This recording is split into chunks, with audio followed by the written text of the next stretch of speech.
2002 में गोपेश्वर में मुझे हार्ट अटैक पड़ा था यात्रा के समय बाइक पे ही। और रिटायरमेंट के बाद भी हमारा जुनून अभी कम नहीं हुआ है आना जाना। मतलब पूरा जो किलोमीटर के हिसाब से दूरी नापें तो ये हमारा पूरा चक्कर पड़ता है 2800 किलोमीटर। केदारनाथ धाम के कपाट खुल चुके हैं और यात्रियों का हुजूम बाबा केदार के दर्शन के लिए उमड़ पड़ा है। आज मेरे साथ बाबा केदार के ऐसे भक्त हैं जो पिछले 28 साल से लगातार केदारनाथ की यात्रा में आ रहे हैं और ख़ास बात ये है कि ये मध्य प्रदेश से आते हैं।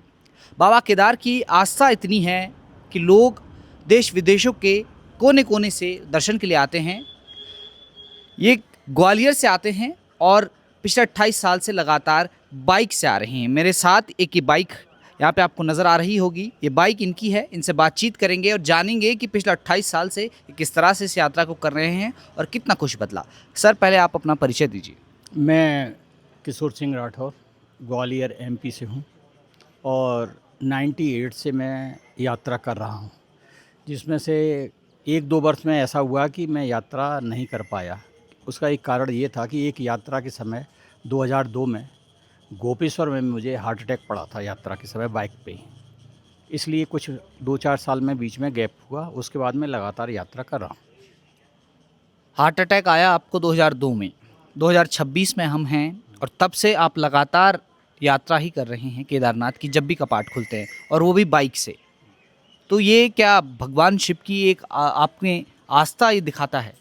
नहीं, ईश्वर में आस्था तो हर व्यक्ति की होगी, हर हिंदू की होगी, मगर चूँकि भगवान भोले का कुछ ऐसा होगा मेरे ऊपर आशीर्वाद कि मुझे अपने आप इच्छा होती है कि 4 धाम के कपाट खोलें और मैं यात्रा करूं। तो ये ईश्वर की होगी कृपा, वरना मैं और कहीं यात्रा करने का शौकीन नहीं हूँ, ना मैं कहीं पर्यटन पे जाता हूँ। ग्वालियर से आप इस बाइक में आते हैं, कितनी चुनौतियों का सामना आपको करना पड़ता है? सच बताना। नहीं, जीवन में चुनौतियाँ तो चलती रहती हैं। बाकी जो कठिनाई होती है थोड़ी बहुत, जो आराम 4 पहिए की गाड़ी में मिलता है वो नहीं मिलता है, मगर फिर भी अच्छा लगता है। जहन में ईश्वर रहते हैं और सब आसान और अच्छा कटता है। सर, ग्वालियर से यहाँ तक की दूरी आप कितने दिन में तय कर पाते हैं? ये हमारा 4 धाम का पूरा टूर लगभग 12 से 14 दिन में पूरा होता है और ये पूरा जो किलोमीटर के हिसाब से दूरी नापें तो ये हमारा पूरा चक्कर पड़ता है 2800 किलोमीटर। आना जाना वापसी। देखिए, ये ग्वालियर यानी मध्य प्रदेश से बाइक से सफ़र करते हुए आते हैं। उनके साथ उनके परम मित्र भी हैं, उनसे भी बातचीत करेंगे क्योंकि वो भी अपनी बाइक से सफ़र कर रहे हैं। सर, आप कितने साल से सफ़र कर रहे हैं यहाँ? मैं सर के साथ 98 से आ रहा हूँ। मतलब आपको भी 28 साल हो गए? हाँ हाँ, हर साल आते हैं आप उनके साथ? आते हैं इनके साथ। और ये भी कोरोना टाइम में नहीं आए, 2 साल का हमारा गैप रहा है, समझ गए। बाकी बाइक से है, सर के साथ ही हमेशा 4 धाम यात्रा में मैं उनके साथ रहा हूँ और हम दोनों एक ही कॉलेज से रिटायर हुए।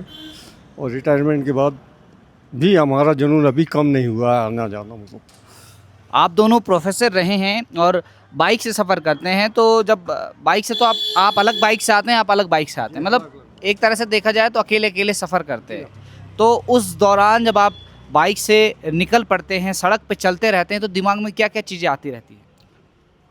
दिमाग में ऐसा लगता है कि अपन सुरक्षित चलें और दूसरों को भी सुरक्षित रखें। ऐसी कोई बात ना हो जिससे हमारी यात्रा दुखद हो जाए, मतलब इसलिए।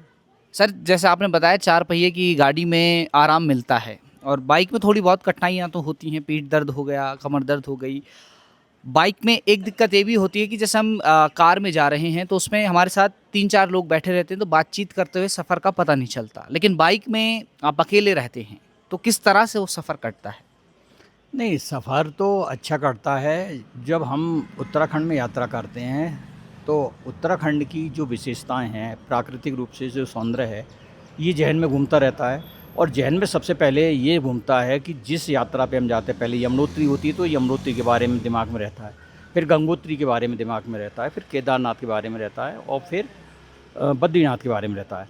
पिछले 2 बार से ग्रुप में हम बद्रीनाथ की यात्रा करने के बाद जागेश्वर जो अल्मोड़ा में है, कर्णप्रयाग से वहाँ टर्न हो जाते हैं और अल्मोड़ा से नैनीताल होके वाया बरेली, आगरा होते हुए ग्वालियर पहुँचते हैं। सर अभी गंगोत्री यमुनोत्री के कपाट खुले हैं, तो क्या आप वहाँ दर्शन करके आ चुके हैं? हाँ, मैं यमुनोत्री में नहीं गया था। मैं गंगोत्री के जिस दिन कपाट खुले थे, मुख्यमंत्री जी वहाँ थे, उस समय मैं वहीं था और मैंने उस समय जब कपाट खुले थे दर्शन किए थे। बहुत बहुत शुक्रिया हमारे साथ बात करने के लिए। Thank you.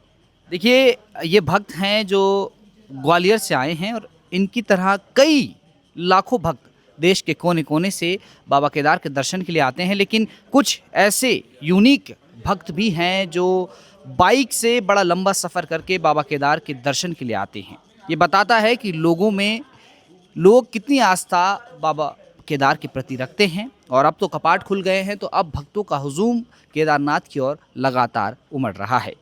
गुप्तकाशी से कैमरा पर्सन अभिलाष के साथ विजय नेगी, हिलमेल।